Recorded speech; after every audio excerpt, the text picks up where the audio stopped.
Bonjour tout le monde, j'espère que vous allez bien. Aujourd'hui, on se retrouve pour une vidéo sur mon bum date du deuxième trimestre. Donc, j'ai fait il y a peut-être 2 semaines, je pense, une autre vidéo sur mon premier trimestre parce qu'en ce moment, je suis déjà à mon troisième. Donc, j'ai été capable là, de filmer, c'est ça, le bum date du premier et du deuxième trimestre déjà parce qu'ils sont passés. Donc, dans le fond, le deuxième trimestre, ça se situe à peu près entre la 14e et la 28e semaine de grossesse. Je vais vous dire un peu mes symptômes, là, un peu comment je me suis sentie. Par la suite, je parle un peu de c'est quoi mes échographies, rendez-vous médicaux que j'ai eus à travers les semaines. Puis je vais terminer avec mes cravings.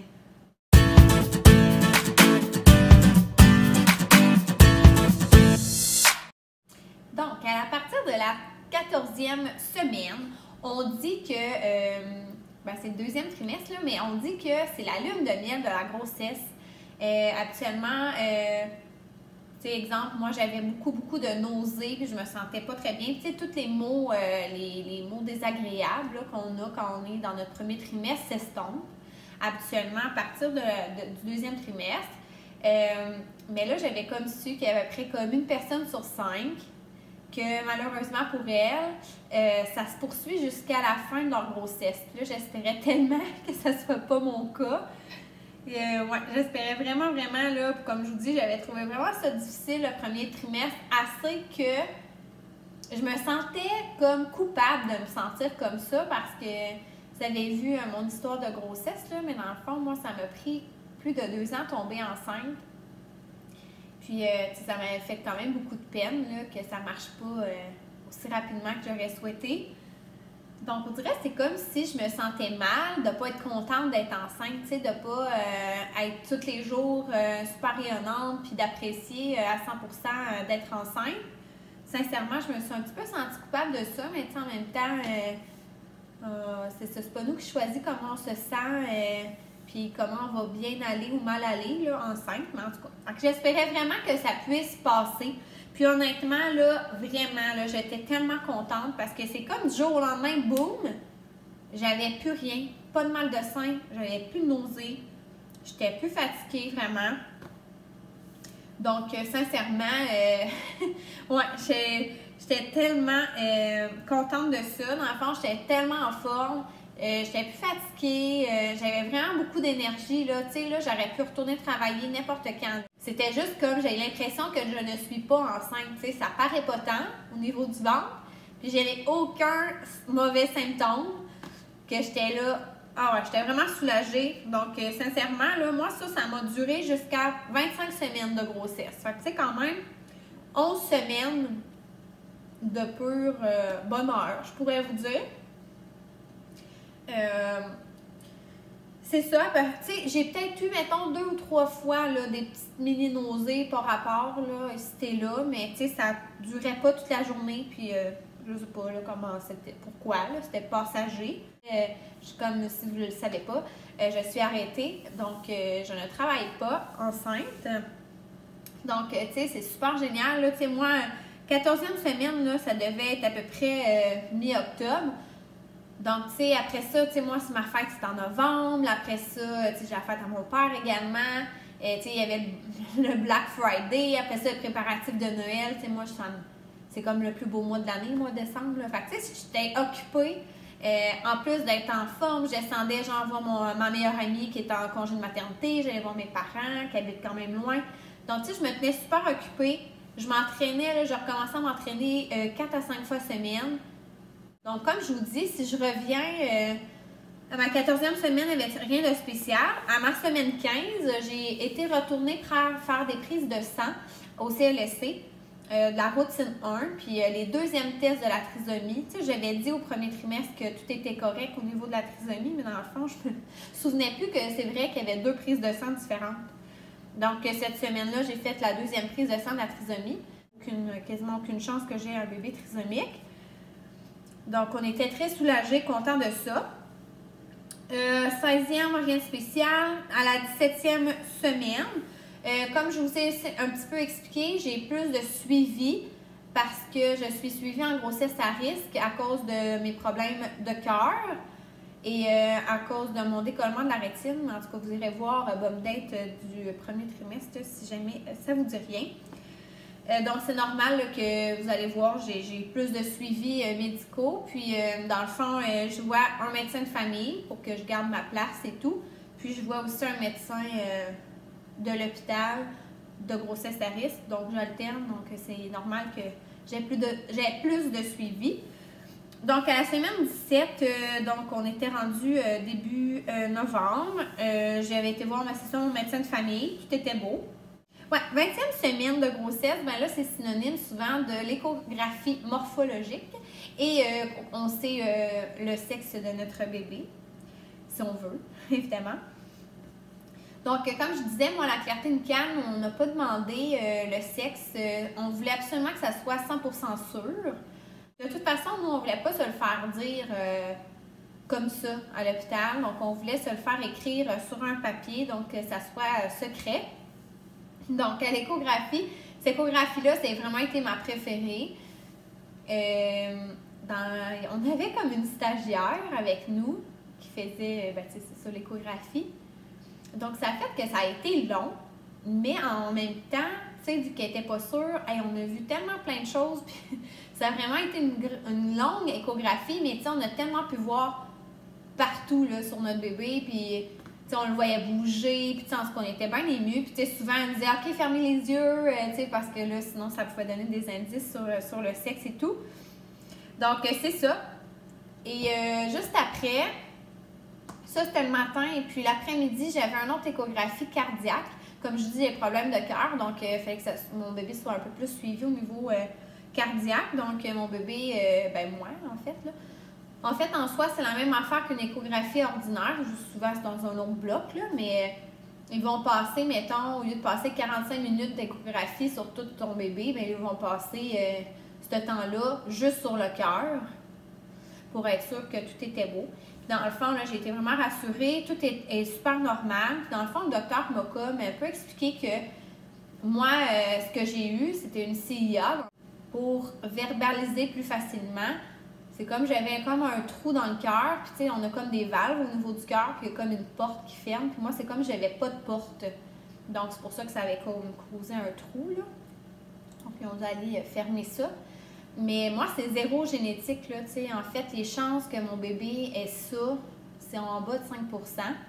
Déjà à la base. Puis là, avec l'échographie, on voyait que tout était normal. Donc, tu sais, ça m'a rassurée. Tu sais, il m'a dit, tu sais, sincèrement, on aurait pu voir plein d'autres affaires au niveau du cœur dans cette échographie-là, comme quasiment plus grave que ce que moi j'avais quand j'étais bébé. Et, tu sais, tout était 100% correct. Puis, tu sais, assez qu'il me dit, tu sais, quand ton bébé va naître, là, tu n'auras même pas besoin de faire de suivi plus au niveau du cœur que d'autres personnes. Donc, j'étais tellement soulagée. Donc là, tu sais, là, on était donc bien contents. Donc, c'est ça, nous, il fallait aller chercher nos décorations pour notre gender reveal parce que le lendemain, on faisait un souper. Puis nos deux couples de parents allaient venir souper à la maison. Puis on allait leur dévoiler ça dans un gros ballon noir, là, c'est sa grosse mode, là. Puis on pète le ballon, puis là, il y a une couleur soit rose ou bleue là, qui sort de là. Puis là, ça l'annonce le sexe. Fait que là, on voulait aller chercher la bonne couleur de confetti, évidemment. Donc là, on était dans l'auto. Tu sais, nous, dans le fond, c'est qu'on voulait vivre ce petit moment-là toute seule, sans personne à l'hôpital ou sans nos parents ni rien. On voulait vraiment être juste nous deux, c'était le bébé, mais nous, c'est le même qu'on voulait le vivre. D'ouvrir le papier, puis là, tu sais, de vivre l'émotion ensemble. Donc, c'est ça, tu sais, on a ouvert le papier, là, on a lu c'était une fille, là, moi je pleurais de joie, là, vous savez même pas comment je suis contente d'avoir une fille. C'est surtout parce que j'avais un feeling tellement fort depuis, mettons, peut-être 5 semaines, là, que j'étais tellement sûre d'avoir une fille. Puis mon chum, il a aussi un feeling de fille depuis avant même que je tombe enceinte, là, tu sais. Je l'ai expliqué aussi sur une autre vidéo. Bref, je ne vais pas me répéter, mais vous irez voir les autres. Mais c'est ça, donc on avait vraiment tellement un feeling de fille fort que honnêtement, ça nous aurait pas déçus, mais quasiment surpris de voir que ça aurait été un garçon. Donc, tu sais, moi, fille, là, hey, là je pleure, là, j'étais comme, oh mon Dieu, c'est un des plus beaux moments de ma vie, là. En tout cas, je capotais. Ouais, on a vraiment été contents. Donc, c'est ça, révélé ça. Puis c'est drôle parce que dans nos entourages, tu sais, on a comme fait 4 gender reveals différents, là. Tu sais, pas des grosses affaires, là. C'est juste qu'une fois, c'était avec nos parents, une fois, c'était avec les frères à mon chum, une fois, c'était avec ma famille à moi, puis une fois, c'était avec en tout cas, mes amis de filles, quand on a fait un souper de Noël et tout. Puis la majorité du monde pensait vraiment beaucoup que ça allait être un garçon. En fait, toute la famille à mon chum pensait que c'était un garçon à part 2. Puis ils sont quand même au moins 10-12. Dans ma famille, c'était plus moitié-moitié. Puis dans mes amis, honnêtement, à part une, je pense qu'ils pensaient tous que c'était un gars.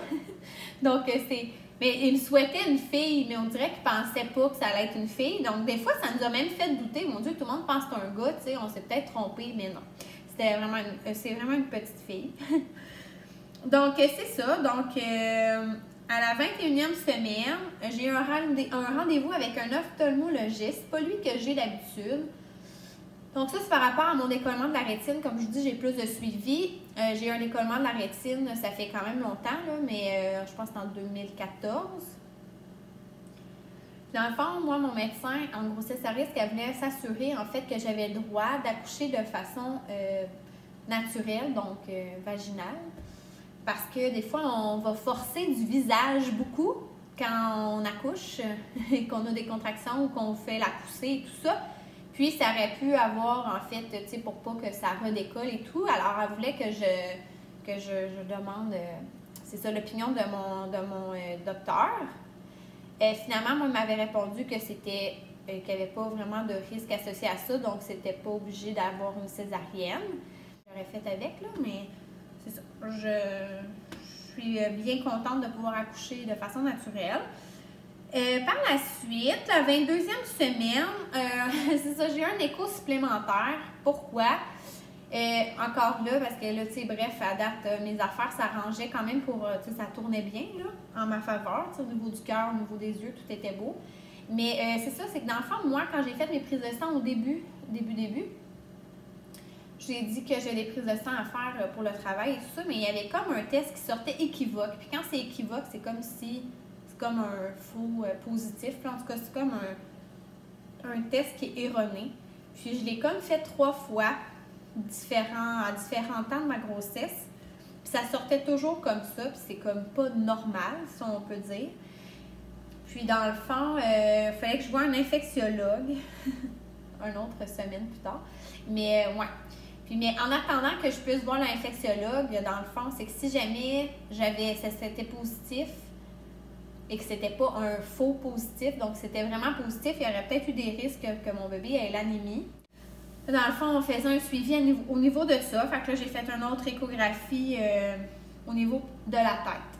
Dans le fond, moi, je savais même pas que pour vérifier l'anémie d'un bébé, c'était au niveau de la tête. Mais bon.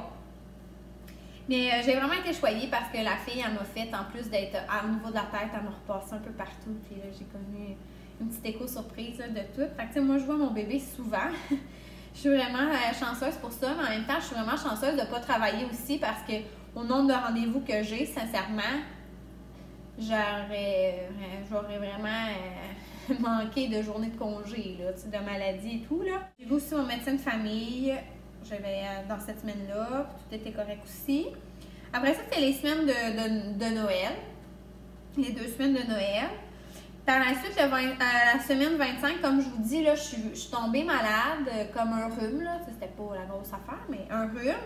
Puis là, je suis retombée plus fatiguée, plus faible, mais tu sais, c'est en lien avec le fait que j'étais malade ou de toute façon, tu sais, le 3e trimestre s'en vient, donc la fatigue était plus là. Puis, on s'entend que je venais de passer 10 jours chez mes parents, à 2 heures de chez moi. Tu sais, déjà, quand je dors pas super bien quand je dors pas chez moi. Tu sais, je veux pas, les temps des fêtes, on a plein de choses de prévues. Donc, tu sais, c'est normal un peu qu'on se sente plus fatigué dans le temps des fêtes. Mais c'est pas juste ça, là, tu sais, à partir de cette semaine-là, c'est sûr que là, j'ai diminué mes entraînements. Parce que là, comme je vous dis, je me sentais faible, puis je me sentais vraiment plus essoufflée. Là, tu sais, j'allais prendre des marches, puis je voyais vraiment une grosse différence. C'est déjà que je me sentais plus essoufflée que d'habitude, là, mettons, enceinte. Mais comme là, plus, là, tu sais, plus essoufflée. Dans cette semaine-là, j'ai fait une autre échographie au niveau du mesure de mon col parce que là, encore là, il y avait des inquiétudes. Puis aussi au niveau de mon placenta parce qu'au départ, il était quand même très bas. Donc, je voulais être sûre qu'il ait remonté pour qu'il n'y ait pas de danger. Tout était beau, puis ils m'ont refait encore l'anémie à ce moment-là au niveau de la tête de mon bébé parce que je n'avais pas encore vu mon infectiologue. Après la 26e semaine, c'est la routine 2, donc au niveau des prises de sang au CLSC. Puis aussi, j'ai fait le fameux test de jus glucose pour le diabète de grossesse. C'est vrai que c'est vraiment... Moi, en tout cas, je m'attendais à pire parce que tout le monde me disait que c'était donc bien dégueu. Mais moi, il était froid. C'est drôle, là, mais comme froid, je pensais vraiment moins pire que chaud. Puis j'ai apporté une paille avec moi. Puis l'effet de l'avoir bu avec ma paille, sérieux, là, ça, en tout cas, je le bois, je l'ai comme quasiment calé à moitié. J'ai pris une petite pause, j'ai rebu le reste, mais tu sais, ça a comme été plus vite.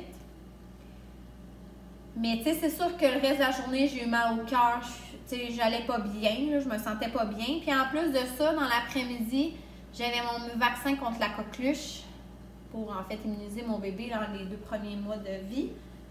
Donc, mettons que... Le soir, là, c'est ça. J'étais très, très mollo.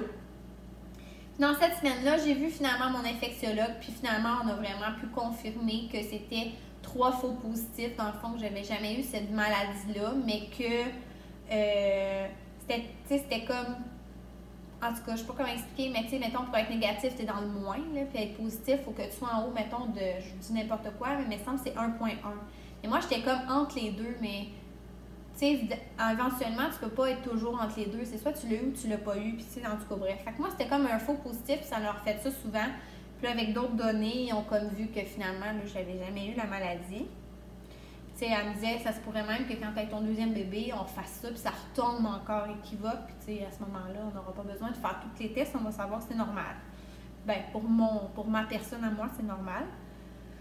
À la 27e semaine, je vous dirais là, que là, pour vrai...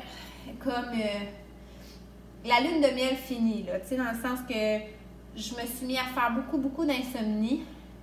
Tu sais, c'est pas nécessairement que je dors pas de la nuit, mais c'est soit, mettons, j'ai super gros de la misère à m'endormir le soir, puis des fois, tu sais, à 4 heures, je dors plus, ou tu sais, des fois, c'est je vais m'endormir, mais là, à 3 heures, je dors pas. Tu sais, en tout cas, je dors vraiment pas bien, puis ça me fait des petites nuits. Puis en plus de ça, en tout cas, j'ai vraiment tout le temps envie. Tu sais, moi, avant d'être enceinte, j'étais une pisse minute. Je m'excuse du mot, là, mais c'est vraiment ça. Là. Tu sais, mes amis étaient comme, mon Dieu, Marie, quand tu vas être enceinte, comment, tu sais, ça n'aura pas de bon sens, comment tu vas aller aux toilettes. Mais comme au premier trimestre, pour vrai, j'avais pas tant de différence ce jour parce que, comme je vous dis, j'y allais quand même souvent. J'y allais peut-être une fois la nuit, mais là, comme j'y allais peut-être une fois de plus la nuit. Au 2e trimestre, j'ai pas vraiment remarqué de différence. Ça, c'était comme encore comme ça. Mais là, sérieux, moi, mon bébé, elle est très basse, elle a la tête en bas depuis 20 semaines, puis elle pousse, ben, du coup, je la sens beaucoup contre ma vessie, fait que sincèrement, là, je vais à la salle de bain jour et nuit, ou vraiment trop souvent, je trouve, là. Donc ça l'aide pas au fait que je me réveille souvent. Puis mon bébé donne vraiment beaucoup de coups, là, assez que des fois, ça me réveille la nuit, là, tellement que c'est des coups assez forts. Puis des fois, j'ai des brûlements d'estomac, mais... c'est pas super fréquent. Puis, c'est ça, tu sais, d'habitude, le 3e trimestre, ça part à 28 semaines. 28-29, là, ça dépend des ouvrages. Pas tout le monde qui dit la même affaire. Mais je ferai pas un bon date 3e trimestre parce que, en ce moment, je suis comme dedans. Puis, j'ai pas beaucoup de semaines de fête. Je sais comme pas quand je vais accoucher. Puis, tu sais, en tout cas, je préfère... vous en dire comment je me sens dans mon 3e trimestre au fur et à mesure de mes vidéos plutôt que de faire une vidéo juste sur ça. Fait que je vais poursuivre jusqu'à maintenant. Fait qu'à la 28e semaine, j'avais mon écho de croissance. C'est ça, comme je vous dis, la tête est en bas depuis la 20e semaine. C'est juste que, tu sais, ils m'ont dit qu'elle est quand même très basse, mettons, la tête. Fait que c'est normal que j'aille comme mal, là c'est ça, j'ai comme mal à l'aine. J'ai mal à la vessie, vous direz, au bassin un peu, là. Parce que c'est ça, la coquine se tient très bas. Et c'est ça, puis mettons, je sais pas si vous connaissez ça, les percentiles, là, mais mettons, ils sont capables de dire, la moyenne de bébés, mettons, c'est comme s'ils prennent 100 bébés. Puis la moyenne des bébés, pour être dans la moyenne, c'est comme t'es à 50. Mais moi, mon bébé, il est comme à 28 de percentile. Fait que dans le fond, il est comme plus petit que la normale. Mais en même temps, rien d'inquiétant parce que c'est comme en bas de 10 que tu t'inquiètes ou en haut de 90 parce qu'il serait comme trop gros. Donc, c'est ça. Fait que, pour l'instant, ça me prédit une petite fille, mais tu sais, ça peut changer encore. Après ça, ma 29e semaine, ouais, je filais vraiment ordinaire, je vous dirais, là, tu sais, fatiguée, amorphe. Je dis, je dors pas beaucoup. Puis j'avais comme même les maux de cœur qui revenaient un peu, j'étais fatiguée. Puis, la semaine passée, je retombée malade encore, le rhume, mais tu sais, vraiment fort, là. C'est comme là, c'est ma 9e journée. Puis la nuit, c'est encore difficile, là. Je suis vraiment congestionnée. Mais le jour, c'est vraiment moins pire. Fait que tu sais, je pense que je m'en vais vers... Mais tu sais, sérieux, c'est rien de grave, là. C'est juste un rhume, fait que ça va passer. Donc, ça ressemble à peu près à ça. Sinon, au niveau mots, ouais, j'ai comme mal dans le dos, peut-être, dans le bas du dos. Ça fait peut-être 3-4 semaines. En ce moment, je suis à 31 semaines. Ouais, je suis dans ma 31e semaine. C'est ça, j'ai comme plus mal dans le dos. Tu sais, comme là, mettons, c'est niaiseux, là, je suis assise par terre, là, puis ça fait un bout que je parle. Pas tant que ça, mais quand même. Puis là, j'ai mal dans le dos. Tu sais, si je suis trop longtemps debout, comme je vous dis, ça n'appuie vraiment sur ma vessie, mon bassin. Tu sais, quand je vais marcher, je trouve que je marche comme un peu en pingouin, là. Donc, tu sais, c'est moins facile les déplacements. Tu sais, vous allez rire, mais tu sais, juste me pencher, attacher mes souliers, tu sais, tout demande un plus grand effort. Tu sais, sortir de la voiture, là, sincèrement, demandez-moi pas, vite, sors! Non, je vais prendre mon temps. Donc, ça ressemble à ça. Au niveau des cravings, dans le fond... ce que je pourrais dire, c'est que j'ai vraiment envie de sucrer. Vraiment tout le temps de sucrer. C'est très rare, j'ai des envies salées. Mais tu sais, sucré, là, tu sais, comme des beignes, mettons, des muffins, des biscuits, tu sais, vous savez, là, rien de super santé. Mais ça me pogne vraiment, tu sais, tous les jours, j'ai goût de ça, là, d'avoir un dessert. D'avoir un dessert. J'ai un gros trip aussi là, de Tim Hortons. Sérieux, je mangerais là tous les jours. C'est ça. J'aime vraiment ça. Vous comprendrez un peu pourquoi. Là, on s'entend que là, après mon autre craving, c'est des bagels. J'avais vraiment le goût de manger souvent des bagels. Là, ça a passé un petit peu. Mais tu sais, j'en mangerai encore un tantôt. Là, mais tu sais, je veux dire, c'est comme moins une rage. Là. Sinon, j'en achetais comme 2 paquets par semaine. Là. Je mangeais vraiment ça souvent.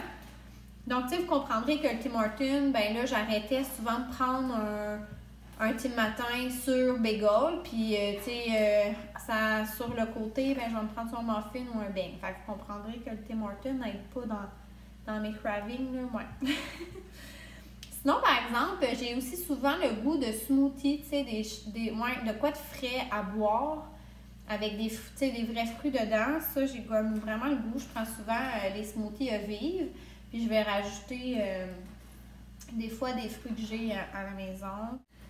Dans le fond, c'est pas compliqué. C'est comme vraiment bizarre. En fait, c'est que je sais pas vraiment ce que je veux manger comme dîner puis souper. Tu sais, j'ai des cravings au niveau des desserts, des déjeuners. Tu sais, en fait, c'est que je mangerais des déjeuners à tous les repas. Tu sais, mais je sais que je peux pas faire ça. Mais, tu sais, j'ai pas encore retrouvé mon envie de viande ou mon envie de salade ou...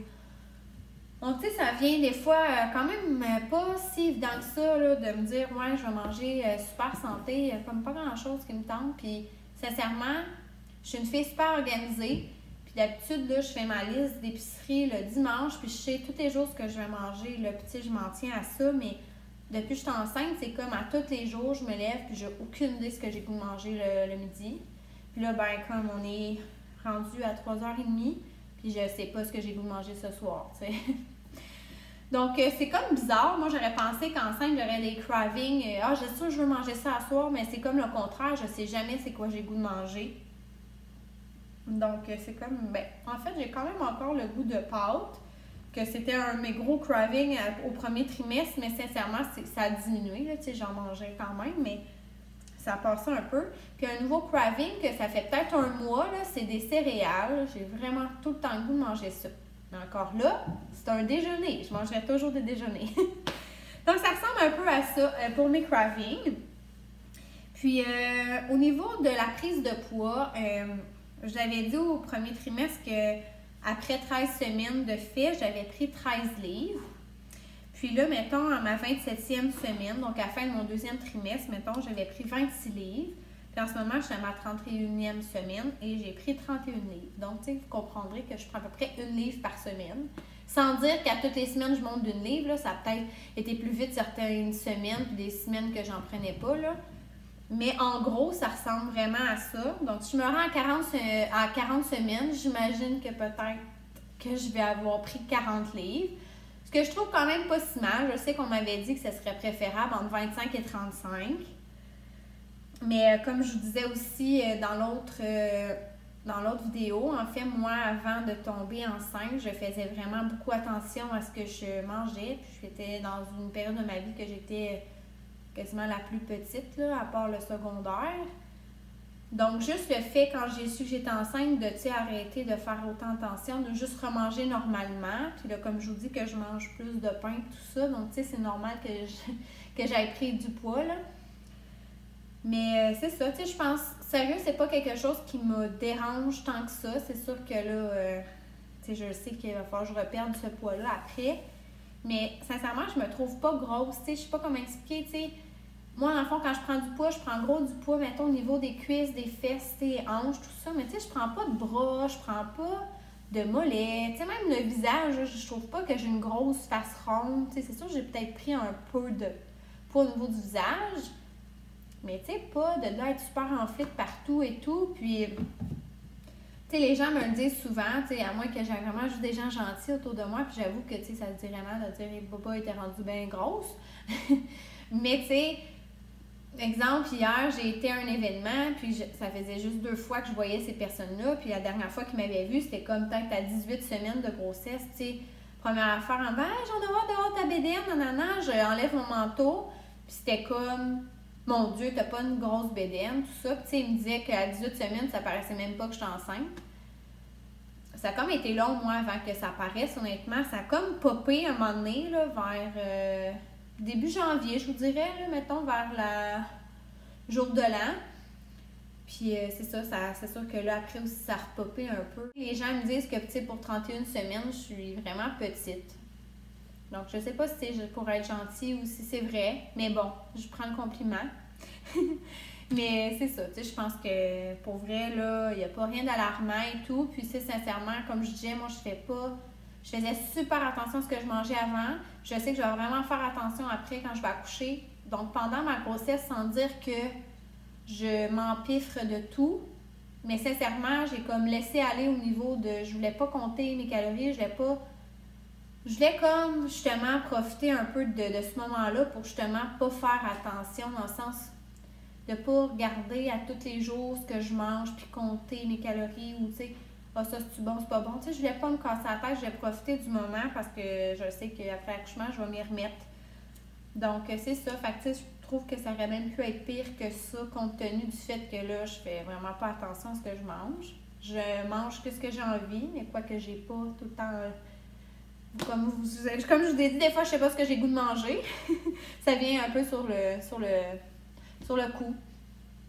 Donc, ça ressemble pas mal à ça. Comme je vous dis, je ferai pas de bomb date 3, mais je vais vous tenir au courant au fur et à mesure de mes rendez-vous, puis si j'ai des cravings qui ressortent ou peu importe. Donc, voilà, j'espère que vous avez aimé la vidéo. Et bien, on se dit à bientôt!